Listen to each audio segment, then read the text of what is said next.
I personally, Don, when I had two thoughts when Coach Hill told me he was moving on. One, we wanted him to stay because he did an awesome job for us. But the first thought was there was a coach at Missouri that was not retained by the new coach, and I always thought Missouri with Coach Pinko had done a great job.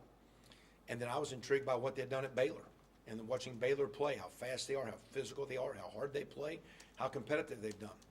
And when I called a coach I know at Missouri, he said, you need to hire the number 2 guy at Baylor. He used to coach here. I said, well, shoot, that's the best of both worlds. And so there's a little bit of that tree. I am playing against Coach Pinkel's teams the last couple of years, and should I go back to playing against his teams when he was at Toledo and we were at Miami of Ohio, and then Oklahoma, Missouri, and then we played him here those 2 years. I was just impressed with how well their team played and how they developed their guys.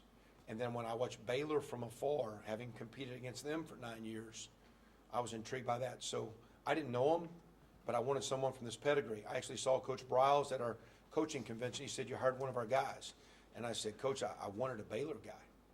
I said, I'm just impressed with what y'all do. And he said, I appreciate that. And he said, you got a legit guy. And I think Coach Hill was awesome. I think Keith Caton is going to be a big-time hire for us. And I would really, we'll get with Jeff and try to facilitate. If you guys are, now you guys set them clocks early now.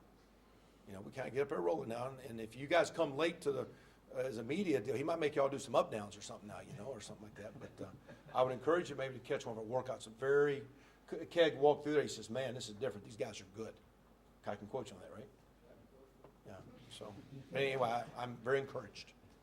And we lost a good guy, but I don't know if we're stepping backwards. That's not a slight of Mark. I don't think we slipped, and I think we're moving the way you want to keep moving. Anything else?